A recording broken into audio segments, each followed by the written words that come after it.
எல்லாருக்கும் வணக்கங்க. இன்றைக்கி கந்தசஷ்டியுடைய 12வது நாளுங்க. 48 நாள் விரதத்துடைய கால் மண்டலம் இன்றைக்கோட முடியுதுங்க. நேற்று பார்த்திங்கன்னா நைட்டு கோயிலுக்கு போயிட்டு லேட்டாக தான் வந்தோம். வந்ததுக்கப்புறம் பார்த்திங்கன்னா பூஜை பாத்திரமெல்லாம் கழுவி வச்சுட்டு தூங்கிட்டேன். அது பொட்டெல்லாம் எதுவுமே வச்சு ரெடி பண்ணலைங்க. அதனால் காலையில் இன்றைக்கி தான் இதை ரெடி பண்ணிகிட்டு இருந்தேன்.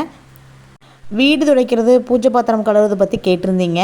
வீடு துடைக்கிறது காலையில் தான் துடைக்கணுமா அப்படின்னு கேட்குறீங்க. அப்படி இல்லைங்க, நீங்கள் முந்தின நாளே துடைச்சி வச்சுக்கலாம். டெய்லியும் வீடு துடைக்கணுமா அப்படின்னு கேட்குறீங்க. டெய்லியெல்லாம் வீடு துடைக்க வேண்டிய அவசியம் இல்லை.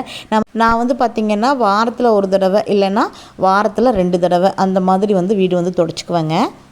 அதே மாதிரி விளக்கும் பார்த்திங்கன்னா டெய்லியும் கழுவணுமா அப்படின்னு கேட்குறீங்க. டெய்லியெல்லாம் விளக்கெல்லாம் கழுவ வேண்டியது இல்லைங்க. நீங்கள் வாரத்தில் ஒரு நாள் இந்த விளக்கெல்லாம் சுத்தம் பண்ணி நீங்கள் இந்த அரிசியெல்லாம் மாற்றி வச்சிங்கனாவே போதுங்க. சாமி கும்பிட்ற விஷயத்துலையாகட்டும், விரதம் இருக்கிற விஷயத்துலையாகட்டும், ஒரு ரூல்ஸோட இப்படி தான் இருக்கணும், இந்த நேல் பண்ணணும், அந்த நேரம் பண்ணணும் அப்படிங்கிற எந்த ஒரு கட்டாயம் கிடையாது. உங்களுக்கு எப்படி தோணுதோ அப்படி நீங்கள் பண்ணலாங்க.